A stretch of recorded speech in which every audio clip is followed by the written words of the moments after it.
Hi, it's Marisa Murgatroyd, founder of Live Your Message, and welcome to part 2 of my emotional marketing series, set in the backdrop of the amazing restaurants and businesses of New Orleans, Louisiana, my personal hometown, and a place I'd love to share with you. So I'm sitting here in the legendary Café du Monde, right on Jackson Square in the heart of the French Quarter. And the emotional market that I want to talk about today is peace of mind and permanence. So peace of mind and permanence is something that we need when we're in a turbulent, uncertain world, a world where new technologies are invented almost daily, where we're up against things like war in Iraq, hurricanes, global warming, nanotechnology, where all of a sudden our cell phone, the basic things that we use to live our life, are changing every single day. So when we're in the middle of all that change and all that uncertainty, we really, really have a need for places that have been around for a long time and that are always going to be around. So Café du Monde advertises themselves as the original French market coffee stand. So I've been coming here since I was 15 years old when I first moved to New Orleans. And I have to say, the coffee, the beignets, they haven't changed.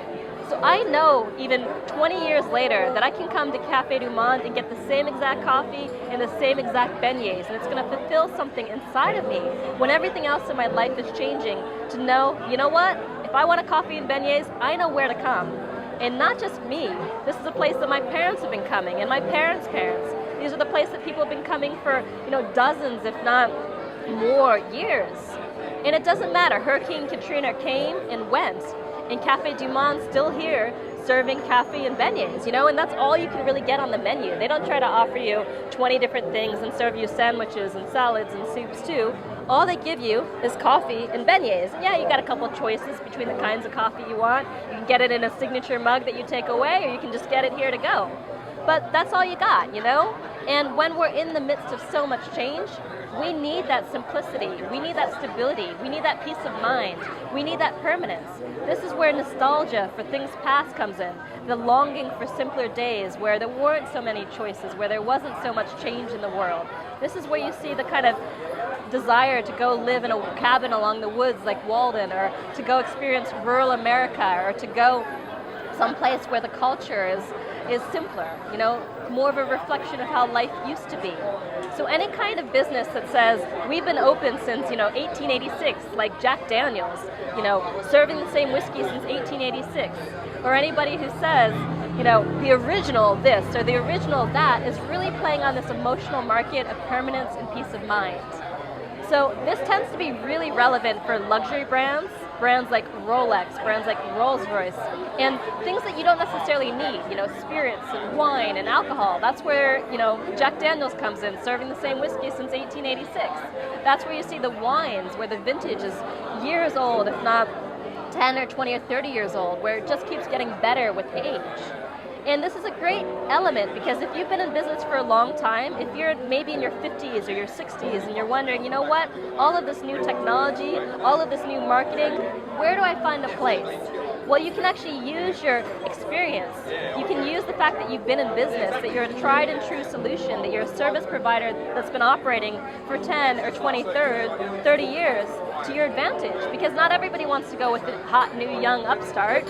Some people really respect and take, peace of mind in knowing that you've been around doing this for a long time, that you can deliver solutions that are tried and true, that you're not necessarily hinging their success on the latest tactic or strategy.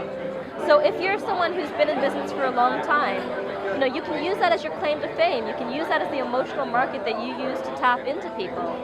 So it's not about throwing your hands up in the air and saying, you know what, I'm too old. It's about using what you have to your advantage. Because this whole emotional marketing series was inspired by Rolf Jensen's book, The Dream Society. And in that book, Rolf Jensen says it's no longer good enough to produce a really great product. What you got to do now is to produce a story, to produce an emotional experience, to give people the associations behind the product, because people aren't buying the product at face value. They're buying that feeling that they get from experiencing that product. I'm buying the taste of these beignets that I've been eating for 15 years, because I know these beignets are amazing. I know what to expect. I know how they're going to taste, and I'm buying that, right? And that's also what, fast food restaurants like Wendy's or McDonald's, they've been serving millions of hamburgers, right? people know that they can go there and get something that they're going to expect. And as much as it's great to be on the cutting edge, sometimes it's great to realize, you know what, I've just been doing this for a while. This is a solution I can rely on. And I'm going to give it to you, and you can rely on it too, and you know what to expect. So take heart that wherever you are, whatever it is that you've got going on for yourself, you're able to tap into something that's unique and real to you, and that also meets that emotional need in your client. It's just about understanding what these 6 emotional markets are, and also the 6, what I call desire markets, that I'm also going to introduce you to in this series, to realizing what's the market that you really appeal to, what is your product and service and the stories behind it about.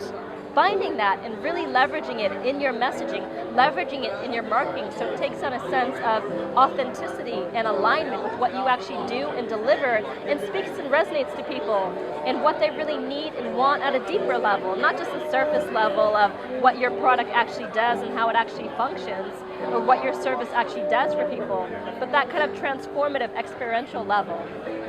So thanks so much for listening. Next week I'm going to lead you inside another one of my favorite New Orleans institutions, and I'm going to talk about the emotional market, which is love and togetherness and community, and that deep need that we have to feel like we're a part of something. So thanks so much for listening, and go out there and live your message.